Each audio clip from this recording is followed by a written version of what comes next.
All right, and welcome to another episode of the Vinny Show. I'm Vinny from South Philly. Thanks again for tuning in. Reminder, please subscribe if you haven't already. Today's guest, we have Dana Truppiana. Dana, thanks for joining us today. Thanks so much for having me.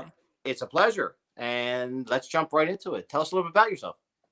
Okay, my name is Dana Truppiana. I have been making true crime videos for about a year and a half, 2 years now, and I usually focus on Mafia members. So any of the organized crime figures that like Lucky Luciano and Albert Anastasia, like the ones that everybody knows, like if you have even a peripheral knowledge of Mafia culture, you'll know a lot of the people, John Gotti, those kind of people. But I also try to go into lesser known members of organized crime. And it's just the way that you would see a regular like true crime video on YouTube. If you saw about like serial killers, that's the kind of stuff that I do. I just always focus on organized crime figures. Well, it is a hot topic. I think every time I turn on TV, whether it's the internet, whether I'm on my cell phone, there's always something about organized crime. Yeah. I mean, it's a really hot topic. Oh, for sure. Yeah. And it's a whole like culture. Like on my Instagram, it's all I see. There's so many people that are in it. And I mean, there's a lot of guys that do these kind of videos. They do but honestly, I've always been told like it's very rare to find females that are interested in this kind of stuff, like Mafia members. I get it all the time. Like I've never seen a female that has any interest in this. But yeah, there's a lot of people that have been doing this for a while. It's a whole culture of people interested in all organized crime and everything like that. Yeah, it's fascinating. It's something that it's been like this for years, but it's even more so now. And I think it's because there's a certain amount of allure to that whole lifestyle, to the way, I think even now, because I watch a lot of these things, and it's amazing to me how much more we're starting to find out more and more about, what really happened with JFK and all these, like, and it's like things are just coming out that, we grow up with believing, what we're told. And then we realize, oh, wait, there's much more to this. And I think it's just fascinating. I think that's what really the allure is to it. Oh, yeah. And we're seeing a lot more nowadays because what's going on is that the FBI doesn't release all the documentation on cases until everybody involved in the case died. So we're seeing a lot more stuff from like the JFK era and the era of all the big giants in the Mafia, like Lucky Luciano and Albert Anastasia. All of that stuff is coming out now. There was a big info dump in 2021 about Albert Anastasia, and they put out a whole like thousands of pages of FBI documents on him. So yeah, at this, we're seeing a higher interest, but we're seeing a lot more information come out nowadays because a lot more time has gone by. So a lot more documents have been released by the FBI. So we know a lot more than we did, even 5-10 years ago, which is awesome. I love that. I agree. I think that's really why people are more attracted now, because we're able to find out more truth than we ever had. Before it was just, very, very vague. You didn't really know, what did they really do? Who was really involved? And it's actually scary to find out some of these things nowadays, but it just gives you a glimpse. And look, I'm, born and raised Italian, South Philly, I'm no stranger to some of the things that go on in the world, but to find out how much strength and power and influence, the mob had back in those days, going from the early 20th century up until probably the 80s. It's just amazing how much power they had in this country. Oh, yeah. I say all the time that the Mafia literally created America. A lot of people downplay the actual significance that the Mafia has had in modern day America, but like, most people, they have no idea that Lucky Luciano had a huge part in winning World War II for America. Like, we never would have been able to get through Italy without Lucky Luciano. If he hadn't been sentenced to 30 to 50 years and been sitting in prison, and somebody came and offered him a deal like, hey, we'll let you out if you pretty much win us this war. We had the Mafia on the New York docks, and they were like taking out invading ships that never actually hit us because the mafia was there.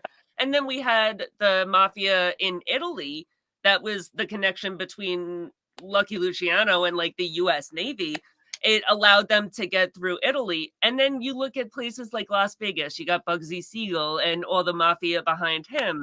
And I feel like every part of America, you can see some sort of mafia influence in the building of the actual place. Like, especially New York. I'm born and raised in New York. So I've always been very interested in how like the mafia developed New York. And it really is. It's such a culture in every single place of America. And it's so interesting to look into just how important it's been throughout history, and we never really knew about it. Came Prohibition. So the good thing and bad thing about Prohibition is that a ton of people that probably should have never had that much power got power. Yeah. Oh, And I say all the time that I fully believe that Prohibition created the mafia. It created the mafia that we know now. You know, the mafia did exist before Prohibition. There was the Black Hand. You see a lot of really big figures that existed way before Prohibition. But Prohibition being put in place is really what created the organized crime that we know now. And it's what led to the five families and the families of each city. Like Prohibition is what led to that. They only felt the need to put organization in place because they were running routes for Prohibition. They were getting illegal alcohol from one spot to the other, and they wanted to not fight over territory, and they wanted to work with people that weren't just Italian. And that's how we saw, you know, before Prohibition, before really it's the Castellammarese War, which happened during the same time as Prohibition. You'll just see like the Italian mafia, you won't really know anything about it because they didn't work with anybody that wasn't 100% Italian. And that's really what that war was fought over, was the ability to work with people outside of just people that came off of, you know, the Sicilian island and came over to America. Honestly, the mafia was a very hated organization for a really long time. That's why they came around and made the movies that they made. You know, you see the real mafia, they like corresponded on the making of The Godfather and movies like that, Goodfellas, and that was the turning point for America's feelings towards the mafia. But before that, America hated the mafia. right. They hated them, and they had good reason to. Like, Yeah. you have to. For me personally, like I take an objective standpoint. It's the same way that like there's so many girls that are interested in like serial killers. They're not interested in them because they admire them. They're just interested in them because it's like you want to know the way that they work and why they do the things they do. I have the same kind of fascination with the mafia. It's not that I like idolize them or think that they're amazing. It's just I love to see like the power that goes behind something that's so underground. Like even the American government, they'll still to this day they'll deny half the things that are actually true. And it's, you know, you could read actual FBI documents saying that it's true, but the government will deny it. So But those are the days and the times where you were able to a lot more easily corrupt local government, local business. It was, I mean, it got to the point where, as I'm sure you know, Hollywood was controlled by the mob. I mean, you had, you know, obviously Vegas, everybody knows that, but major industries, the corruption of unions and things like that. It's just amazing. And I always say to myself, I look at this and I say to myself, to this day, the government always goes after the Italians. You know, you always hear about how they don't stop it. And I say to myself, I wonder why they're so heavily, deeply focused on the Italians. There's so many other organized crime, you know, people out there and drugs and all these different things. But why always the Italians? I think it's because they made such a huge impact on this country that they're scared that they'll ever get that powerful again. oh yeah, and I think it has a lot to do with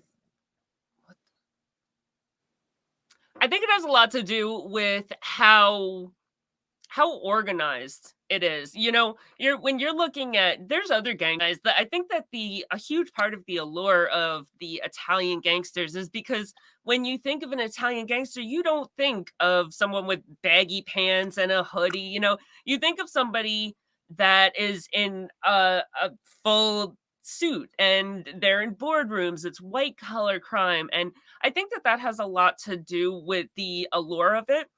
I also think the way that they organized, and because like the mafia itself, it's not just, oh, we got an idea to do this, you know, like the mafia, they were the government back in Italy. When they came to America, they just took the government from Italy and put it in America, and it was already a standing organization. So they didn't face a lot of the problems that the other gangs and organizations faced, where they're just, you know, trying to create themselves from the ground up. They already had a whole organization in place. So I do think that that has a lot to do with it. It's the fact that they're like white collar crimes. They have a lot of sway with the government and higher ups, and it's a lot of money, and it's just the corporation and like the professionalism of it. I think that is why it's so much more interesting than like a low level street gang, you know? Yeah, I think you're right. I think that's really the heart of it. It was, as you said, it was an existing organization that was imported basically here and other parts of the world too, but specifically, most importantly, in America. All right, well, let's get to your background. So, what made you begin to really want to put this into? You have a YouTube show. What made you really want to pursue this and display it with an audience? So, um I always knew I wanted to do some kind of like show or like some kind of blog type of thing, but I never really knew what I wanted to do. Um and I think that I always had a super interest in the mafia because my family was in the mafia. So like my uncle actually wrote a book about his time in the mafia, and like he was on top 10 most wanted. Like he was big time. He was one of those guys that was like in the shrimp boats for Carlos Marcello coming from Cuba to America, Wow. and he got like life for travel. I think he took like 12 tons of cocaine from Cuba to America. So he wrote a book about his time in the mafia, and I have a few other uncles that were in it, and it's something that I was always interested in, but it was very like hush hush. You don't talk to people about it. You can't, you know, go out and it's just something that you don't talk about at all. But over time, like they all passed away. I don't have any living family that is, you know, involved in the life anymore. On top of that, I my best friend was killed in 2015.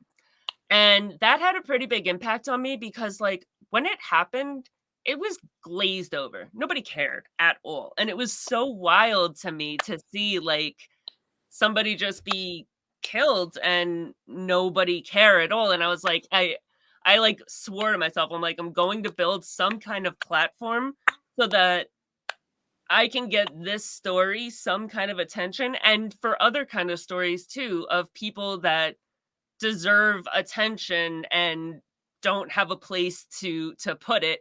I want to create that place. From the very beginning, like when I first started my channel, I was still active duty in the army.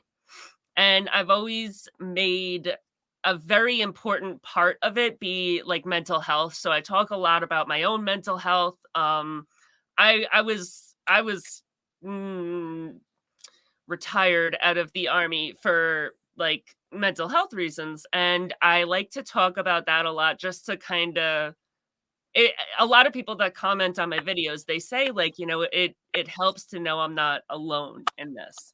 And I just want to create kind of like an environment to foster the like I just want to be a source of, oh, there was an injustice done, let's talk about it and let's put it on a scale where other people will hear it. Oh, you're having an issue, like I'm here to listen, you know? So that's just kind of how it all got put together, and I just started making videos about what interested me, and here we are. That's fantastic. You mentioned that now there was a book about your uncle. Yes. Did you want to mention the name of it or? So I can't because it was never put out. Okay, that's okay. He told me on his deathbed that it existed, and I was like, "Oh my god, that's so amazing!" And I chased down this book, but his wife actually ended up throwing out the computer that had it all on there, Uh, and I never got to read it. And it's like the sad. I think that has a lot to do with why I'm so interested now because I wanted to read that book so bad, but I couldn't. So now I'm like, okay, well, let me find out other things about that right, kind of right. life. No, that's unfortunate, but Yeah. I guess that's destiny. Unfortunately, but all right. So, how about? I mean, this. So, how long have you been doing this with your YouTube channel? I started in I want to say somewhere around like November of 2021. Yeah, it was after COVID. So yeah, I want to say like 2021. So about a year and a half, 2 years ish. But like, I mean, I only started to make the videos after the process was already put in place for me to get out of the military because I couldn't really do it when I was like, trying to advance my career in the military. So that's why I decided like when I did to do it. So I'll tell you what. One of my favorite, just to get off topic for a second, is one of my favorite recent, not very recent, but one of my favorite recent series was Boardwalk Empire, and I yeah. found that to be pretty factual. Now you would know better than me, but do you think it was pretty close to the real thing? Oh yeah. Yeah, absolutely. There was a lot of accuracy in it. The only thing that made it kind of you knew it was fake is that you're taking a series that was what I think it was like 5 seasons, 6 seasons, and you're trying to put from the beginning to the end of Prohibition which was actually 10 years. So there's a lot of things that happened at the beginning of Prohibition and happened at the end, and they all had to happen in that series. So it makes sense why they do things the way that they do it, but it is a little off just because they have to cram all that information into such a short period of time. But yeah, I love the way that Boardwalk Empire they used the actual names. They had actual events and like a lot of the murders and the scenes and everything, they recreated it beautifully. So yeah, there's some inaccuracies there, but for the most part, they did a really good job of being historically accurate. Yeah, you're back when it came out. I mean, I binge watched that. That was, and Yeah. I usually don't do that type of thing, but I really did. I really was so engaged and so like into it. And I love Steve Buscemi. I think he's a wonderful actor, and so he really nailed it. Oh yeah. Yeah. I mean, I love Steve Buscemi. He was in The Sopranos too. So like when he made Boardwalk Empire and it was like about the mafia and everything, it was so interesting to see him come from The Sopranos, which is like more of a modern day telling of what the mafia would actually look like in like the 90s to, back in like Boardwalk Empire times where they're building the Atlantic City boardwalk, which is actually what was going on at that time. So to see Al Capone and Lucky Luciano and all of them have like their actual stories put out, it's so interesting to see. I love stuff like that. And the writers and the writers did a wonderful job. A lot of kudos to. I mean, that whole thing was just really put together nicely. Yeah. All right, so what inspires you? What keeps you going? Is there anything now that really motivates you to keep going on this path? Honestly, I love I've got a small little audience, but I love my audience. Like, if I get a comment on one of my videos, I get excited. If you look at my videos, like 90% of the comments are responded to. I respond to everything because I love it. That is honestly, I could do without making the videos. I could do without doing the research, but if I could just sit there and like have conversations with people where they're telling me about their family history in the mafia. I've had so many people comment on my videos and be like, "Oh, that's my grandfather, that's my great grandfather, that's my uncle." And it's just I love interacting with people and hearing their stories and just like listening to the things that they have to say and learning from the people on the internet. So that's definitely my favorite part of it. I absolutely share that same opinion. Like, I love the interaction Yeah. when people comment on the videos. And please, by the way, if you're watching this, comment on her and mine, please. But the comments are always really, really enjoyable. And people are just great, and it's nice to make that connection from people from all over the world. I mean, Yeah. it's amazing where people are watching from sometimes. Yeah. And again, let's make sure we plug your YouTube channel. How could they find you? My YouTube channel is just youtube.com/@Dana Truppiana. It's spelled exactly the way it is on the bottom of the screen. It's just one word. So it's youtube.com/@Dana Truppiana.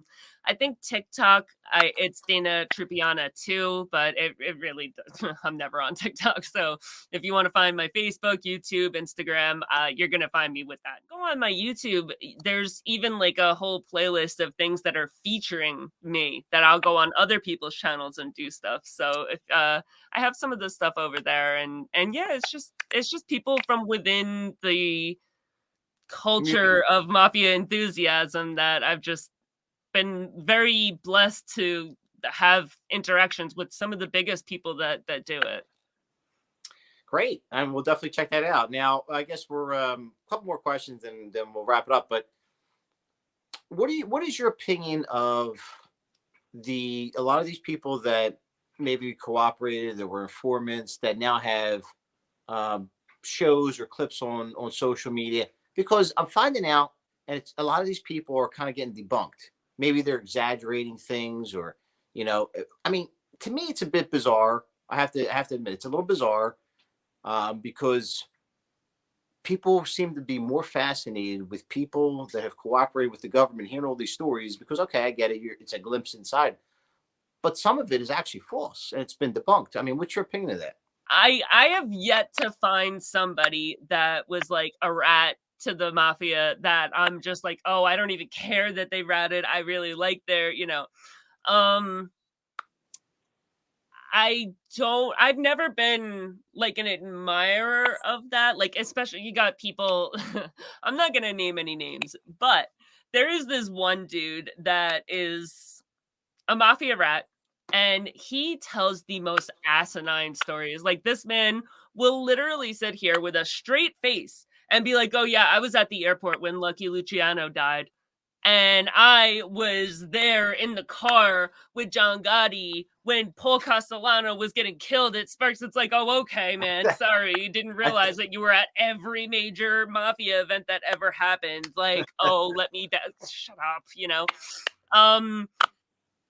But even just, like I look at Sammy the Bull and Michael Franzese, they're the two big ones. And I didn't really look at them and say like, oh, you guys ratted. Like, I'm not a fan of people that rat, but I'm not a judgmental person. You had your reasons, whatever. But it's just when you step over that But line. now you see all this crossover stuff, and you have like celebrities and doing stuff, and it's just, to me, it seems bizarre. But then again, they're making a ton of money, so they're doing something right.